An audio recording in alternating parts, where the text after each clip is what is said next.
Oke, shalom teman-teman semua ya. Selamat malam. Malam hari ini kita akan belajar bersama-sama tentang satu topik pengajaran dalam sebagai dasar iman Kristen ya, tentang dosa dan keselamatan. Atau kita akan bicara tentang dosa waris. Sebenarnya keselamatan itu dirancang Allah setelah manusia jatuh dalam dosa. Kenapa? Karena Allah tidak perlu merancang keselamatan bagi manusia jika manusia tidak jatuh dalam dosa. Itu udah pasti. Karena sejatinya kan manusia diciptakan dengan sempurna ya. Kita coba melihat bagaimana data Alkitab tentang keadaan manusia ketika diciptakan. Dalam Kejadian 1 ayat 27 dikatakan Allah menciptakan manusia menurut gambarnya. Menurut gambar Allah diciptakan dia, laki-laki dan perempuan diciptakannya mereka. Jadi Allah menciptakan manusia menurut gambarnya, menurut gambar dan rupa, Selem and Demut. Selem and Demut itu berbicara bahwa manusia begitu spesial diciptakan Tuhan menjadi wakil Allah untuk memelihara alam semesta. Manusia diberikan kuasa, otoritas menjadi wakil Allah yang merajai bumi ini, merajai ciptaan Allah yang ada di bumi. Itu sebenarnya pengertian menurut gambar dan rupa Allah. Dalam Kejadian 1 ayat 31 dikatakan Allah menciptakan segala yang dijadikan itu sungguh amat baik, dan itu penciptaan yang terjadi. Jadi dari dua ayat yang singkat ini kita bisa mengambil satu konklusi bahwa dunia, hewan, tumbuhan, dan benda penerang serta manusia itu diciptakan Allah dalam keadaan sangat baik. Dalam keadaan sangat baik artinya tidak ada kekurangan menurut Allah itu sendiri. Tidak ada kekurangan, tidak ada cacat celah di hadapan Allah, di hadapan Tuhan Bapa di surga. Artinya dapat dikatakan semua yang diciptakan Allah itu baik, semua diciptakan Allah itu sungguh luar biasa sempurna ya. Namun dosa ada dalam dunia itu sejak manusia jatuh ke dalam dosa, di mana manusia itu tidak taat kepada ketentuan Allah Bapa. Sebelumnya dosa hanya ada pada malaikat yang memberontak. Ya, jadi dosa itu hanya ada pada malaikat yang memberontak, yaitu Lucifer yang menyeret sepertiga malaikat di dalam keberdosaannya. Di mana manusia ketika jatuh dalam dosa itu karena mereka tidak taat kepada ketentuan Allah. Di mana ketentuan itu ada di dalam Kejadian 2 ayat 6 sampai 16 17 dikatakan, lalu Tuhan Allah memberikan perintah itu kepada manusia. Semua pohon dalam taman ini boleh kamu makan buahnya dengan bebas. Tetapi pohon pengetahuan tentang yang baik dan yang jahat itu janganlah kamu makan buahnya, sebab pada hari yang kau memakannya, pastilah engkau mati. Jadi mati yang di sini itu berkaitan dengan dosa. Manusia tidak berkuasa atas dirinya, tidak berkuasa lagi atas bumi, tidak berkuasa lagi, tapi mati, terpisah dari Allah ya. Ini fakta tentang penciptaan manusia, bahwa Alkitab menceritakan, memberikan data, manusia diciptakan dalam keadaan sempurna. Sekarang kita masuk apa sih arti dosa? Kalau kita melihat pengertian secara umum ya, dosa itu dipahami secara KBB itu perbuatan yang melanggar hukum Tuhan atau hukum agama, atau perbuatan salah seperti terhadap orang tua, adat, dan negara. Jadi makna dosa yang bisa disampaikan di dalam KBB itu berbicara tentang pengertian dalam perilaku tindakan, bukan berbicara esensi atau hakikat dosa, tapi berbicara kepada perilaku manusia yang melanggar hukum atau perilaku manusia yang tidak sesuai dengan norma-norma masyarakat. Ya, baru kalau kita lihat dosa adalah pelanggaran cinta kasih terhadap Tuhan atau sesama yang dapat mengakibatkan terputusnya hubungan antara manusia dengan Allah. Jadi pengertiannya Dikatakan juga seperti ini ya. Kemudian, dosa juga dipandang sebagai perbuatan yang tidak sesuai dengan kehendak Tuhan, baik melalui pikiran, perkataan, perbuatan. Dosa juga diartikan ketidaktaatan manusia dalam hubungannya dengan Tuhan yang diungkapkan melalui pemberontakan dan pelanggaran. Jadi, berbicara dosa secara pengertian di dalam pemahaman KBB, itu lebih kepada perbuatan atau sikap atau tindakan yang tidak benar di mata hukum dan tidak benar di mata Tuhan. Dan ini pengertian yang menyeluruh. Agama apapun sepakat dengan ini. Bahwa agama apapun itu mengakui bahwa dosa itu pelanggaran terhadap hukum. Hukum agama khususnya ya, pelanggaran terhadap hukum negara, itu juga bagian dosa atau pelanggaran terhadap norma-norma yang berlaku di masyarakat. Jadi itu pelanggaran, perbuatan, dan ketidaktaatan.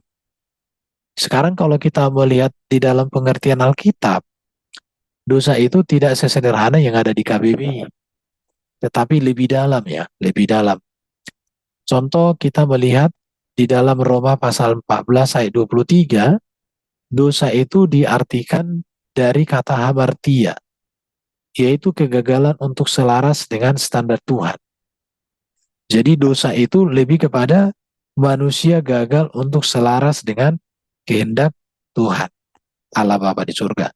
Apa kehendak Allah Bapa ketika menciptakan manusia? Maka manusia melenceng dari keadaan itu.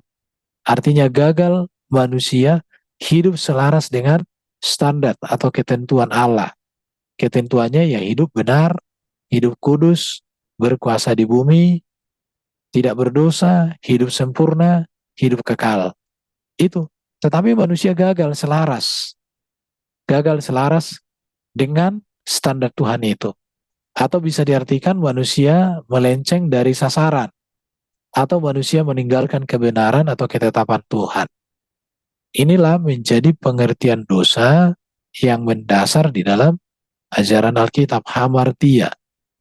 Jadi dosa itu bukan hanya sekedar perbuatan seperti mencuri, membunuh, berzina, ambil istri orang, dan lain sebagainya. Bukan hanya sekedar itu. Itu tindakan-tindakan dan perbuatan. Tetapi kalau di sini secara prinsip itu bicara tentang manusia yang tidak lagi berada pada kodrat kesempurnaan. Manusia tidak berada lagi dalam kodrat yang berkuasa atas iblis, berkuasa atas alam semesta, dan tidak mengalami maut, dan sangat dekat atau bersekutu dengan Allah. Tidak lagi dalam kondisi itu yang dimaksud dengan hamartia. Tapi ada juga di dalam Alkitab, dosa itu diterjemahkan dari kata parabasis, melewati atau melanggar, pelanggaran terhadap hukum Tuhan. Jadi segala bentuk pelanggaran terhadap hukum Tuhan itu disebut juga dosa. Jadi bukan hanya keberadaan manusia yang meleset atau melenceng dari tujuan Tuhan, tetapi juga berbicara tentang pelanggaran. Ini sama dengan pengertian yang tadi di depan ya. Artinya melewati, melanggar, atau pelanggaran terhadap hukum-hukum Tuhan ya. Tetapi juga dosa diartikan suatu prinsip di dalam diri manusia, suatu keadaan, bahwa semua manusia itu telah memiliki natur dosa. Jadi pengertian dosa itu di dalam Alkitab itu berbicara tentang kondisi keadaan manusia, natur manusia, dan karakteristik atau kualitas manusia yang sudah rusak. Itu juga artinya dosa itu ya. Kemudian diartikan juga suatu pemberontakan kepada Tuhan atau tanpa hukum. Ketika manusia menyangkali hukum, ketika manusia berjalan tanpa hukum itu bentuk dari yang namanya dosa. Kemudian tindakan yang salah kepada Tuhan dan manusia. Segala kefasikan dan kelaliman manusia itu juga dosa. Inilah pengertian-pengertian dosa bukan hanya sekedar perbuatan tetapi lebih kepada dasar dan penyebab seseorang melakukan sebuah tindakan. Mengapa orang berbuat dosa? Karena di dalam dirinya ada hakikat dosa atau ada keadaan yang tidak sempurna. Sudah mengalami kematian, sudah tunduk takluk kepada maut yang sejatinya untuk hidup kekal tadinya ya. Apa kata Alkitab tentang dosa? Kalau kita baca Roma pasal 5, 12, 18 dan Roma pasal 3, 23, Dikatakan bahwa semua manusia telah jatuh dalam dosa karena Adam dan Hawa telah jatuh dalam dosa. Nanti ke depan akan dibahas ini. Kenapa Adam dan Hawa jatuh dalam dosa, tetapi manusia kok ikut? Ini berbicara tentang hakikat keberadaan Adam yang sudah melenceng atau sudah tidak berjalan sesuai kehendak Tuhan, mewariskan hakikat kemanusiaan dari kemanusiaan Adam yang sudah berdosa. Karena semua manusia yang dilahirkan oleh Adam itu dilahirkan bagi Adam setelah mereka jatuh dalam dosa. Maka dosa itu menjadi hakikat dari manusia, itu ya. Kemudian arti dosa menurut Alkitab juga bukan hanya tentang perbuatan pelanggaran ketidaktaatan, namun tentang hakikat manusia yang telah cemar, telah rusak, dan terpisah dari Allah. Jadi ini keberadaan manusia. Maka semua manusia itu ya sudah tercemar, sudah rusak, dan terpisah dari Allah. Maka tidak ada manusia yang lahir di dalam Taman Eden yang sempurna, atau tidak ada manusia yang lahir di surga. Oleh sebab itu maka semua orang memiliki natur dosa. Bahkan sejak manusia berada di dalam rahim orang tuanya, itu sudah berdosa. Hakikatnya ya, tentu bayi itu belum berbuat dosa. Dia belum mencuri, dia belum berzina, dia belum merampok, dia belum cakap kotor, dan lain sebagainya. Perbuatan-perbuatan dosa seperti itu tentu tidak ada pada bayi. Tetapi kodrat atau natur dosa itu sudah ada. Artinya hakikat dia yang dilahirkan itu adalah hakikat yang sama dengan yang melahirkan atau dari mana dia dibentuk gitu ya. Dasar pengajaran bahwa semua orang telah berdosa ini bisa dibaca di dalam Roma pasal 5 ayat 12 dikatakan, sebab itu sama seperti dosa telah masuk ke dalam dunia oleh satu orang, dan oleh dosa itu juga maut. Demikianlah maut itu menjalar kepada semua orang karena semua orang telah berbuat dosa. Jadi semua orang berbuat dosa karena dia sudah memiliki hakikat dosa. Maka dikatakan sama seperti dosa telah masuk ke dalam dunia oleh satu orang. Oleh dosa itu juga maut. Jadi dosa sengatnya adalah maut. Sengat maut ialah dosa. Upah dosa adalah maut. Nah, itu yang betul ya. Upah dosa adalah maut. Sengat maut adalah dosa. Jadi sangat perlu memperhatikan pengertian dosa ini supaya tahu. Kemudian Roma pasal 5 ayat 15 dikatakan, tetapi karunia Allah tidak samalah dengan pelanggaran Adam. Sebab jika karena pelanggaran satu orang semua orang telah jatuh di dalam kuasa maut. Nah, jadi pelanggaran satu orang mengakibatkan semua orang jatuh di dalam kuasa maut. Jauh lebih besar lagi kasih karunia Allah dan karunia-Nya yang dilimpahkannya ke atas kita semua orang karena satu orang, yaitu Yesus Kristus. Jadi ini sudah menjawab nanti ke pertanyaan berikut. Setelah kita berbicara apa itu dosa, bagaimana manusia selamat? Keselamatan manusia itu berbicara tentang Allah yang mengampuni dan menebus manusia dari dosa, dari perbuatan dosa, dari maut, dari iblis. Sebab jika karena pelanggaran satu orang semua orang telah jatuh ke dalam dosa, kuasa maut. Tetapi kasih karunia Allah di dalam Yesus yang dilimpahkannya atas semua orang karena satu orang. Jadi Yesus berkuasa menyelamatkan manusia, dibebaskan, dimerdekakan dari hakikat dosa. Roma 5 ayat 17. Sebab itu sama seperti oleh satu pelanggaran semua orang beroleh penghukuman.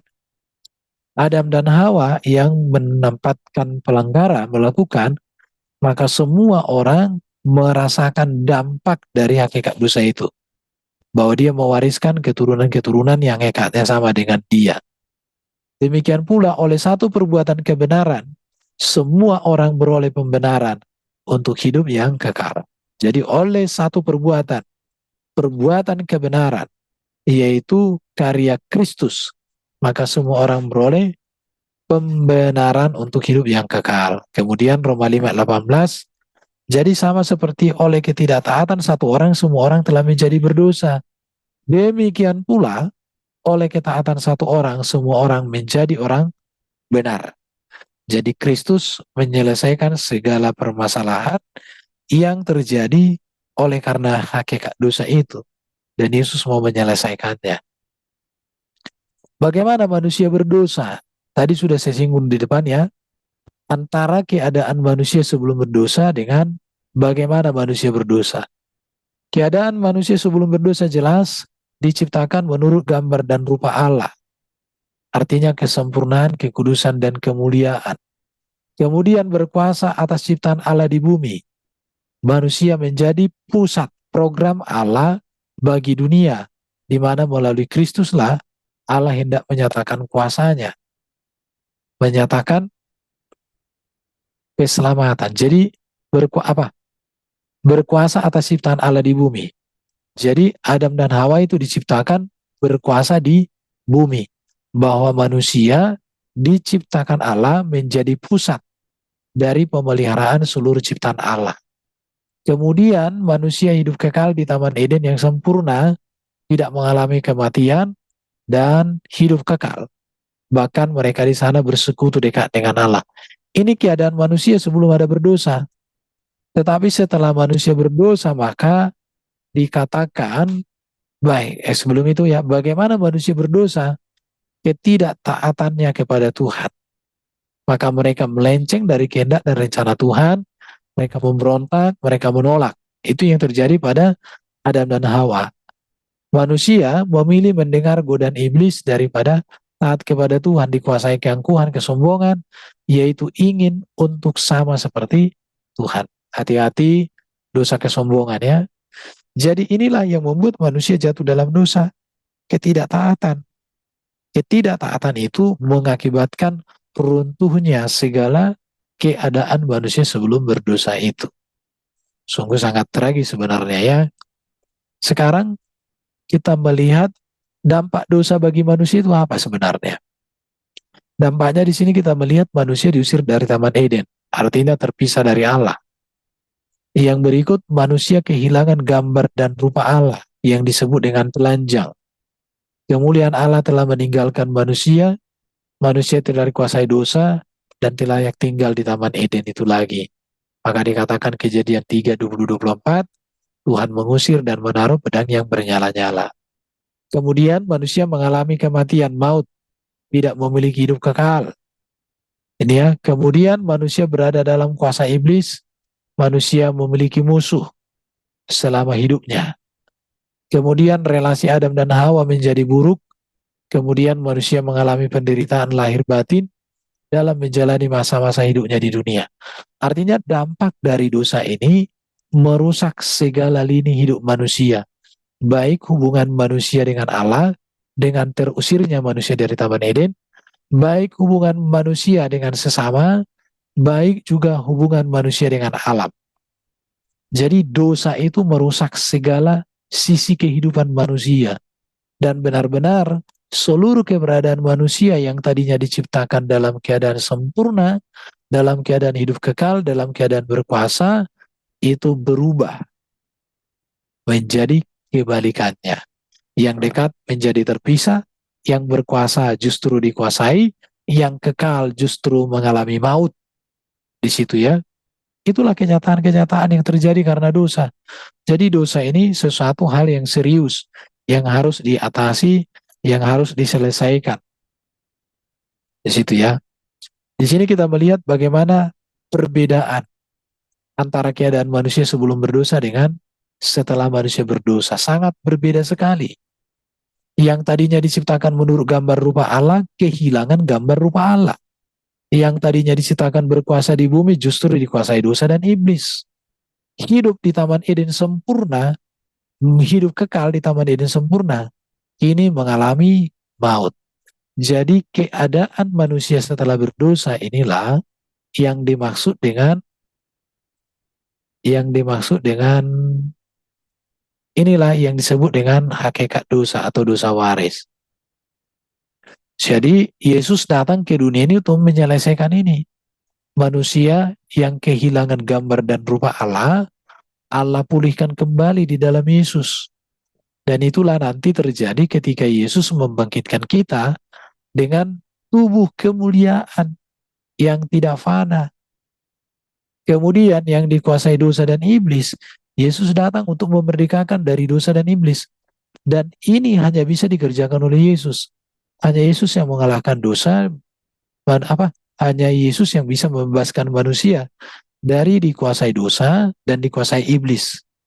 Itu sudah pasti ya. Dan hanya Yesus yang dapat membebaskan manusia dari mengalami maut, kematian, menjadi mengalami kehidupan kekal. Dan manusia hidup kekal nanti bukan lagi ke Taman Eden, tetapi kepada surga. Yerusalem baru turun dari surga.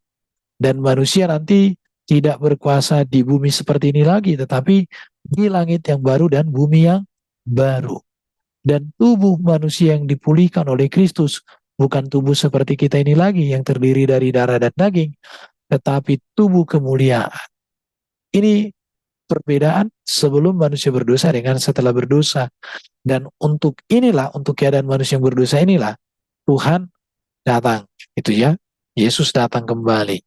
Sekarang pertanyaan, mengapa Adam yang berdosa keturunannya berdosa? Di sini kita perlu menyadari bahwa Adam adalah perwakilan dari manusia. Maka secara otomatis semua manusia ikut berdosa atau mewarisi hakikat Adam yang telah berdosa ini. Di mana itu yang telah berdosa? Ini. Ini semua. Ini semua ada pada manusia. Semua manusia makanya mengalami maut.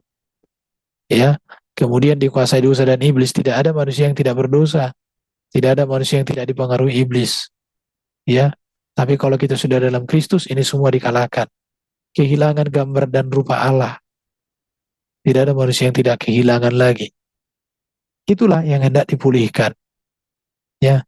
Jadi Adam adalah perwakilan dari manusia, maka secara otomatis semua manusia ikut berdosa, mewarisi hakikat Adam yang tidak sempurna lagi. Karena tidak mungkin Adam yang berdosa melahirkan yang sempurna. Manusia hanya mampu melahirkan manusia yang setara dengan dirinya. Tidak mungkin hakikatnya melampaui dirinya. Kemudian kita lihat Adam dan Hawa telah berdosa itu, manusia yang lahir sebagai keturunan Adam secara biologis itu pasti memiliki hakikat yang sama dengan Adam. Di situ ya. Jadi semua manusia yang adalah hasil biologis, maka secara hakikatnya sama dengan Adam. Maka tidak ada. Jadi status berdosa itu adalah kondisi di mana manusia dilahirkan atau akar original dari Adam dan Hawa. Kekorupan dari seluruh manusia yang diwariskan oleh Adam. Inilah yang disebut dengan hakikat dosa atau dosa waris. Hakikat Adam dan Hawa itu berdosa, kemudian dihukum diusir dari Taman Eden. Setiap bagian dari manusia itu telah tercemar. Baik intelektualnya, baik hati nuraninya, baik hendaknya, baik hatinya, baik keberadaannya secara total, tubuhnya juga, bahkan rohnya pun. Jadi segala keberadaan ini, setiap bagian dari manusia itu tercemar. Tidak ada yang tidak tercemar. Ini yang disebut dengan hakikat dosa ya.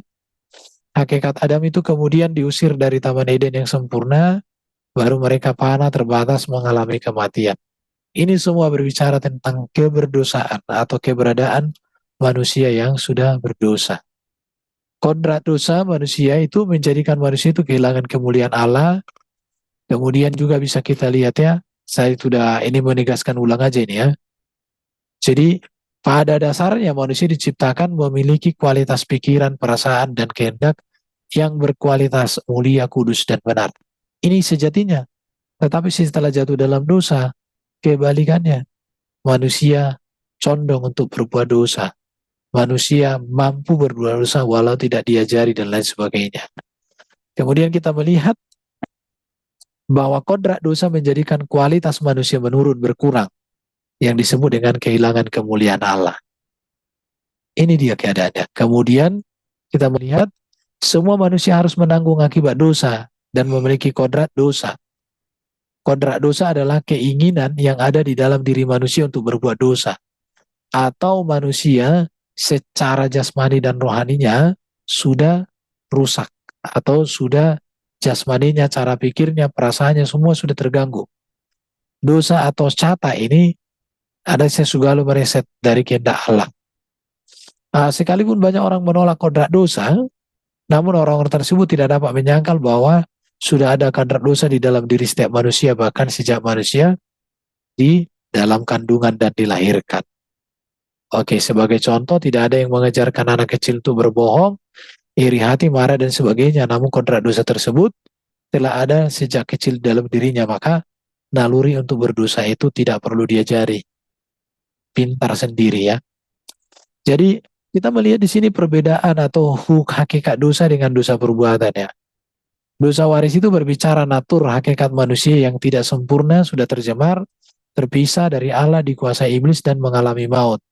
Dan manusia dapat melakukan dosa tanpa diajari oleh siapapun. Sedangkan perbuatan dosa itu artinya segala perilaku tindakan manusia yang tidak sesuai kehendak Tuhan, tidak sesuai dengan kebenaran Tuhan. Contoh mencuri, membunuh, dan yang ditebus oleh Kristus itu berbicara hakikat dosa atau dosa waris. Kalau perbuatan dosa itu bisa kita selesaikan dengan kita mohon ampun kepada Tuhan. Mohon ampun atau kita mohon ampun kepada sesama kita. Tetapi terhadap hakikat dosa itu harus melalui Kristus. Karena keterpisahan dengan Allah dipersekutukan di dalam Kristus. Di situ ya. Kematian hanya bisa diatasi oleh kemuliaan dan kebangkitan Kristus. Oke, bagaimana hakikat dosa ini diselesaikan? Di sini yang harus dipahami ya. Ini yang harus diselamatkan, apa diselesaikan? Ini berbicara keselamatan. Ya, manusia diciptakan Allah, manusia juga diberkati Allah. Artinya, manusia berdosa terhadap Allah dan manusia dihukum dan diusir oleh Allah. Jadi, hanya Allah yang bisa menghapus dosa. Hanya Allah yang bisa memulihkan hubungan manusia dengan dirinya. Untuk itu, manusia harus mengikuti cara Allah. Tidak akan mungkin bisa membuat cara sendiri. Itu yang pertama. Jadi kalau manusia dibebaskan, dimerdekakan dari kutuk dosa, tidak ada cara lain. Harus mengikuti cara Allah. Allah yang dapat menghapuskan atau memulihkan hubungan manusia dengan dirinya. Hanya Allah. Tidak ada yang lain. Sekarang bagaimana cara Allah untuk memulihkan hubungan itu dengan manusia? Di mana karena dosa manusia sudah terpisah, diusir dari hadirannya. Maka datanglah Kristus untuk itu ya. Zaman Adam dan Hawa, Allah memberikan pakaian dari kulit binatang. Itu berbicara tanda pengampunan dosa. Yang merupakan nubuatan juga sekaligus akan kehadiran seorang Mesias yang diutus Allah untuk memberikan kemenangan atas dosa, kemenangan atas iblis, bahkan kemenangan atas maut. Sebab upah dosa adalah maut. Sengat maut ialah dosa. Dan dosa terjadi pada manusia karena iblis yang menggoda dan manusia pun menggunakan free will secara salah. Demikian juga dengan zaman Habil, zaman Nuh, zaman Abraham, sampai ke zaman Musa, ya. Dan semua kurban-kurban itu digenapi dan disempurnakan dalam kehadiran Yesus yang mempersembahkan dirinya sebagai kurban sempurna sekali untuk selama-lamanya. Jadi manusia diciptakan Allah, manusia diberkati Allah. Artinya manusia berdosa terhadap Allah, maka manusia juga dihukum oleh dan diusir oleh Allah. Jadi jelas sekali kalau kita berbicara keselamatan, berbicara tidak bisa lepas dari dosa. Dan tidak bisa lepas dari dampak dari dosa atau hakikat dosa. Dan bagaimana dosa itu bisa diselesaikan, itulah keselamatan. Dan bisa menyelesaikan itu adalah Kristus. Karena seluruh pengharapan dalam perjanjian lama akan penebusan Sang Mesias yang membebaskan dari dosa, itu berbicara pada penggenapannya pada pribadi Kristus ya. Manusia diciptakan Allah, manusia diberkati Allah. Artinya manusia terhadap berdosa terhadap Allah, maka manusia dihukum Allah dan diusir dari Taman Eden oleh Allah. Jadi Bapa adalah pribadi yang kudus. Jika Yesus tidak mati di kayu salib, maka selamanya manusia tidak dapat terhubung dengan Bapa. Karena Bapa membuka dirinya, memberikan dirinya, disembah, dimuliakan melalui firman yang menjadi manusia Yesus Kristus. Dan melalui Kristus Yesus inilah Allah Bapa mewujud nyatakan kuasa keselamatan, penebusan bagi manusia. Dikatakan sebaliknya, melalui kematian Yesus maka manusia dapat dimungkinkan untuk terhubung dengan Bapa secara khusus bagi orang percaya. Mereka dapat memiliki hubungan yang dekat spesial dengan Bapa. Itu ya. Melalui kematiannya Yesus hendak mengembalikan kodrat manusia berdosa menjadi kodrat semula berkualitas sempurna. Tentu saja untuk kembali kepada kodrat semula dibutuhkan respon manusia setiap harinya itu dengan cara berpaling, menyangkal diri, dan memikul salib. Jadi keselamatan itu ada pada Kristus yang harus diterima, dipercaya oleh setiap orang, dan harus dihidupi menjadi landasan, menjadi patokan dalam segala kehidupan manusia. Oke, bagaimana manusia selamat? Ya, kita melihat di sini, sebelum manusia jatuh dalam dosa, setelah manusia jatuh dalam dosa, mengulangi yang tadi ya. Jadi yang harus diselesaikan adalah ini, ya. Bagaimana manusia ini dikembalikan kepada kodrat yang semula, yaitu gambar dan rupa Allah itu sempurna, yaitu tubuh kemuliaan, berkuasa di bumi. Kita menjadi raja, memerintah bersama dengan Yesus sebagai raja segala raja, dan hidup kekal, tidak mengalami maut, tidak mengalami kematian, dan tidak diperhamba oleh dosa. Ini program keselamatan dirancang untuk manusia berdosa dipulihkan kembali ya. Jadi keselamatan itu diberikan kepada manusia berdosa.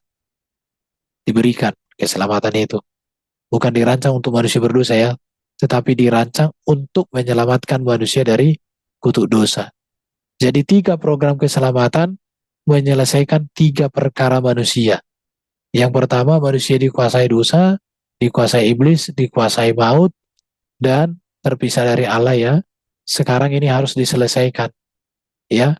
Keselamatan terjadi saat 3 perkara tersebut telah diselesaikan. Sekarang bagaimana cara menyelesaikannya dan siapa dapat menyelesaikannya? Apakah tokoh agama dapat menyelesaikan dosa ini? Apakah tokoh agama bisa menyelesaikan manusia dari kuasa dosa, dari kuasa iblis, dari kuasa maut? Tidak bisa. Tokoh agama berdosa, apalagi kalau tokoh itu penuh dosa yang nggak bisa diapa-apakan itu. Itu ya. Apakah para nabi dapat menyelesaikan dosa? Apakah para nabi bisa menyelesaikan kuasa iblis? Apakah para nabi bisa menyelesaikan manusia dari kuasa maut? Tidak. Mereka memberitakan sang penguasa yang memerdekakan dari keadaan ini. Jadi manusia berdosa hanya dapat diselesaikan oleh yang tidak berdosa. Siapakah itu? Yesus. Manusia yang dikuasai iblis hanya dapat diselesaikan oleh pribadi yang menang atas iblis. Siapakah itu? Jelas jawabannya Yesus. Manusia yang dikuasai maut hanya dapat diselesaikan oleh pribadi yang telah mengalahkan maut. Siapakah pribadi yang telah mengalahkan maut? Yesus. Jadi keselamatan dalam Yesus itu dibuktikan oleh Yesus sendiri dalam pengajaran, dalam tindakannya. Maka tidak ada keraguan bagi kita untuk percaya kepada Yesus. Ayat-ayat yang menjadi dasar bahwa Kristus ya mampu menyelesaikan dosa manusia ada di dalam 1 Yohanes 3:5, ada di dalam 1 Petrus 2:22, 1 Petrus 3:18, dan 1 Roma 6:15, dan Kejadian 3:21. Itu semua berbicara tentang keselamatan yang pasti di dalam Yesus. Karena dia tidak berdosa, berkuasa mengampuni dosa. Yang berikut, saya kasih tahu, manusia dikuasai iblis hanya dapat diselesaikan oleh pribadi yang menang atas iblis. Di mana itu tertulis 1 Yohanes 3:8, Kolose 2:15, dan Roma pasal 16 ayat 20, dan Kejadian 3:15. Jadi iblis dikalahkan oleh Kristus Yesus. Jadi kalau ada orang tidak pernah mengalahkan iblis, itu nggak bisa juru selamat. Kalau ada orang nabi berdosa, itu tidak bisa juru selamat. Memberitakan juru selamat mungkin bisa ya. Kemudian yang ketiga, manusia yang dikuasai maut hanya dapat diselesaikan oleh pribadi yang mengalahkan maut. Siapa? Yesus Kristus. Di mana datanya? Roma 6 ayat 9-10, 1 Korintus 15 ayat 55-57. Dan banyak ayat-ayat di Alkitab yang berbicara keselamatan pasti di dalam Kristus Yesus itu ya. Jadi tujuan manusia diselamatkan apa? Ya, tujuan manusia diselamatkan itu mengembalikan manusia kepada tujuan Allah menciptakan manusia. Yaitu apa? Hidup kekal, berkuasa di bumi, bersekutu dengan Allah, dan hidup sempurna. Itulah tujuan Allah menciptakan manusia. Tetapi karena dosa, tujuan Allah itu atau keberadaan yang luar biasa itu menjadi berubah. Yang tadinya hidup kekal menjadi kematian. Yang tadinya sempurna menjadi rusak gambar dan rupa Allah. Yang tadinya berkuasa di bumi justru dikuasai bumi. Yang tadinya sempurna rusak semuanya. Inilah yang hendak dipulihkan, diselesaikan oleh Yesus Kristus. Sehingga di dalam Kristus Yesus, manusia diubah menjadi manusia baru dengan tubuh yang baru, dengan hakikat yang dibaharui. Di dalam Yesus manusia disempurnakan, di dalam Yesus manusia dipersekutukan dengan Allah, di dalam Yesus manusia diberikan kemenangan atas iblis dan maut, dan diberikan kehidupan yang kekal. Jadi itulah makanya keselamatan itu ada pada Yesus Kristus. Mari kita melihat ini, bagaimana keadaan manusia sebelum berdosa, bagaimana keadaan manusia setelah berdosa, dan bagaimana manusia diselamatkan. Sehingga kita nanti menjadi pribadi-pribadi yang sempurna, memerintah bersama dengan Kristus di surga, di mana Kristus, Raja segala raja yang memancarkan cahaya kemuliaan Allah secara sempurna, dan kita ikut memerintah bersama dengan Dia. Inilah keselamatan dari dosa dan tujuan kita diselamatkan. Jadi tujuan kita diselamatkan bukan hanya sekedar masuk surga ya, tapi tujuan kita diselamatkan, kita diubahkan dalam segala hal kepada kemuliaan yang dikehendaki oleh Tuhan. Di situ ya. Oke, saya pikir ini dia. Kembali kepada program Allah semula. Oke, di sini ini sudah diulang sampai 3 kali ya. Kenapa diulang 3 kali? Supaya semakin mengerti. Jadi manusia yang sudah berdosa ini, semua hakikat dosa itu diselesaikan, kembali kepada hakikat tujuan Allah yang semula. Maka kita nanti ada di langit yang baru dan bumi yang baru. Di situ ya. Oke, itu aja yang bisa aku sampaikan. Terima kasih host, kembali kepada Anda. Oke teman-teman ya, kalau sekarang udah waktunya, kalau ingin bertanya silahkan resen terlebih dahulu ya. Oke, kalau belum ada aku mau mulai bertanya juga ini Pak Erben. Pertanyaanku adalah apakah keselamatan itu bisa hilang Pak Erben? Oke, keselamatan itu kan bukan konsep ya. Keselamatan itu adalah pribadi Kristus. Pribadi Kristus itu kekal karena dia adalah firman yang menjadi manusia. Jadi, Kristus tidak pernah berubah. Keselamatan di dalam Kristus itu sudah menjadi ketetapan Allah sejak zaman Perjanjian Lama. Kenapa sejak zaman Perjanjian Lama? Karena Kristuslah yang dinantikan oleh seluruh umat Perjanjian Lama. Kejadian 3:15. Kejadian 3:15 itu berbicara tentang anak manusia. Ya, anak manusia, anak perempuan yang akan lahir. Jadi itu bicara Kristus. Jadi Injil pertama kali diberitakan itu di sini, Kejadian 3 ayat 15. Inilah yang disebut dengan proto-evangelium ya. Perhatikan. Keturunanmu, perhatikan ya, keturunan perempuan akan meremukkan kepala ular. Jadi inilah yang diharapkan dan dinantikan oleh seluruh umat sejak zaman Adam dan Hawa. Dan ini berbicara nubuatan tentang Kristus. Jadi keselamatan di dalam Sang Mesias itu kekal. Masalahnya sekarang apakah keselamatan hilang? Bukan keselamatannya yang hilang, tapi manusia itu tidak selamat karena tidak mau taat, tidak mau menerima, dan tidak mau hidup di dalam Kristus. Karena ada juga yang namanya murtad, ya. Jadi kalau orang murtad meninggalkan Kristus itu, ya tidak selamat. Bukan keselamatannya yang hilang, dialah yang hilang dari keselamatan. Coba kita lihat ini ya, Ibrani. Ada toh Ibrani itu yang murtad itu, Ibrani binasa karena murtad. Ini dia ya. Jadi bukan keselamatan yang hilang, keselamatan dalam Kristus itu kekal. Tapi orang-orang yang meninggalkan Kristus itulah yang tidak selamat. Di mana itu tertulis, kita lihat binasa karena murtad. Jadi orang yang sudah meninggalkan Kristus itu yang tidak selamat, bukan keselamatannya yang hilang. Kalau dikatakan di dalam Alkitab, kerjakanlah keselamatanmu dengan takut dan gentar, Itu juga bukan berbicara kita mengerjakan keselamatan, artinya kita berupaya untuk meraih keselamatan, bukan. Kerjakanlah keselamatanmu dengan takut dan gentar, artinya ketika kita sudah hidup di dalam Kristus, menerima Kristus, maka di dalam Kristus itu ada keselamatan, ada kekayaan Allah di sana. Itu kekayaan itu harus kita gali. Ibaratnya seperti gunung, di gunung itu ada banyak emas, ada banyak kekayaan. Tapi walaupun itu sudah diberikan ke kita gunung itu, kalau kita nggak kelola, maka kita nggak jadi apa-apa. Demikian juga kita kepada Kristus.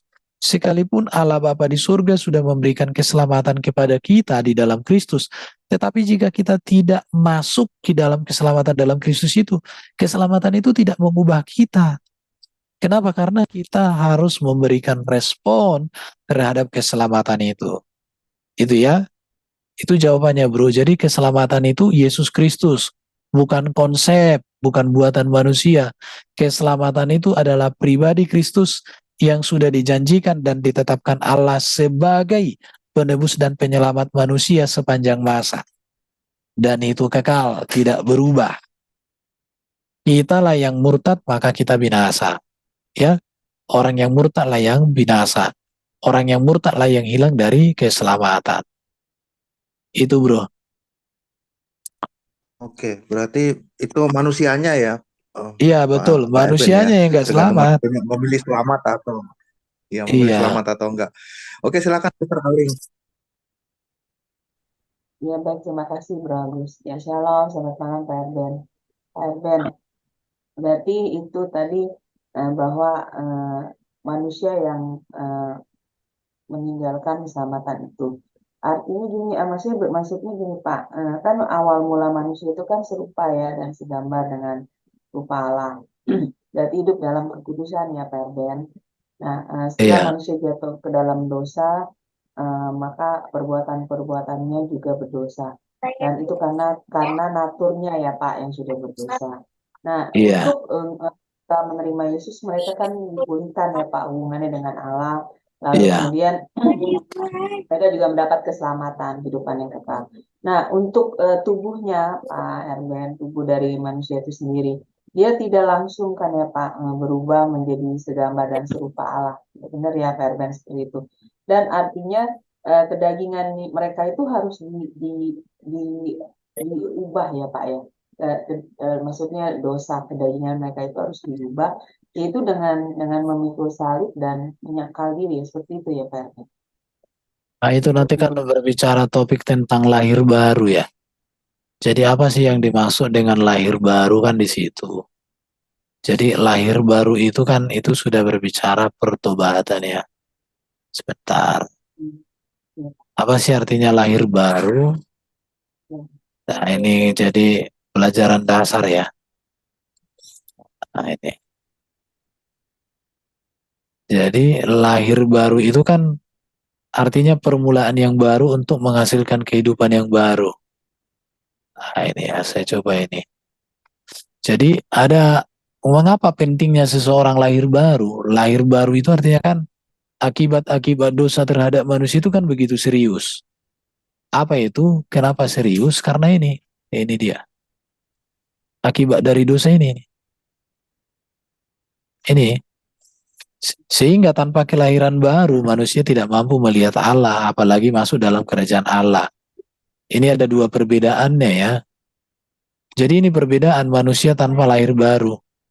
Terpisah dari Allah, tunduk kepada maut, dikuasai dosa dan iblis, kemudian hakikat manusianya rusak. Tetapi ketika seseorang berjumpa dengan Kristus yang disebut lahir baru, dia mengalami ini, didamaikan dengan Allah, menang atas maut, merdeka atas dosa dan iblis, hakikat manusianya dibaharui. Jadi yang ditanya Bu Aling ada di sini, kita dibaharui. Bagaimana itu pembaruan? Nah ini ya, manusia tanpa lahir baru seperti ini ya. Ini ya, dikuasai banyak ayat-ayatnya ya, dikuasai berasal dari debu, bersifat jasmani, berdosa, berada di bawah kuasa dosa, kehilangan kemuliaan Allah, ada dalam kuasa maut, beroleh penghukuman, dikuasai iblis, dikuasai zaman. Ini keadaan manusia tanpa lahir baru. Kalau hidup yang sudah lahir baru itu apa? Ini sebuah kondisi rohani dari seorang yang telah berubah baik cara, pola, dan gaya hidupnya secara menyeluruh. Jadi menyeluruh ya. Jadi pertobatan itu memang ada prosesnya tetapi sampai menyeluruh. Dengan tidak lagi melakukan serta mengingat dosa-dosa karena dirinya menjalani prinsip yang benar, hidup sesuai kehendak Allah. Itu orang yang sudah di dalam Kristus ya.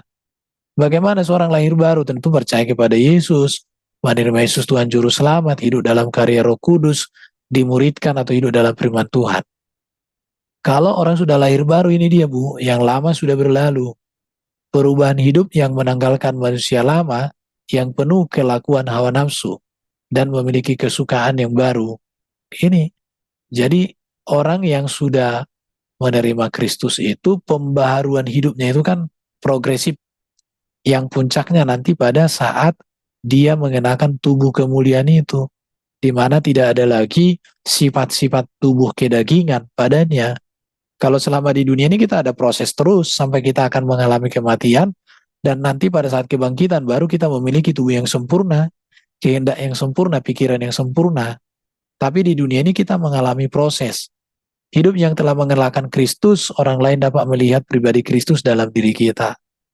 Jadi manusia lahir baru itu seperti ini.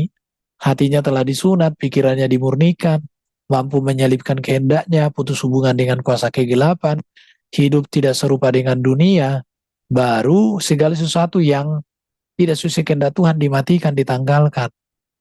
Di situ yang baru sudah datang itu contoh memiliki kesukaan yang baru, suka firman Tuhan, suka berdoa, berkomitmen, bersaksi, melayani dengan sungguh-sungguh. Jadi yang Ibu tanya itu konteksnya di situ tentang lahir baru ya. Di Iya. situ Baik. ya. Terima kasih Pak Herbert untuk penjelasannya. Tuhan berkati. Oke ya. Iya, Ada lagi? terima kasih Sister Ali. Ya mungkin satu lagi ya Pak Erben ya. Sebenarnya apa sih hubungannya itu dengan tentang lahir baru tadi ya Pak ya? Hubungan apa? Apakah kalau ya seandainya dia lahir baru gitu Pak, tapi dia punya teologi yang salah gitu kan, mungkin anti Tritunggal, bahkan sebelumnya pernah Tritunggal, itu apakah ada hubungannya dengan keselamatan Pak Erben, ataukah ini yang nggak ada hubungannya gitu Pak Erben? Orang yang lahir baru pasti dia rendah hati dalam belajar Alkitab sehingga dia tidak melahirkan ajaran-ajaran yang keliru. Itu sudah pasti. Justru orang-orang yang memiliki ajaran keliru itu tuh belum lahir baru. Kenapa nggak lahir baru? Karena dia nggak punya kerendahan hati untuk mendengarkan firman Tuhan yang benar. Iya, itu nggak lahir baru namanya. Karena orang yang lahir baru berarti menyerupai. Hidup selalu mengarahkan dirinya kepada Kristus. Kristus yang benar ya, bukan Kristus yang lain. Jadi ajaran-ajaran menyimpang itu lahir dari orang-orang yang keras kepala, yang berlindung di balik kekristenan atau di balik pertobatan, tapi sesungguhnya tidak bertobat.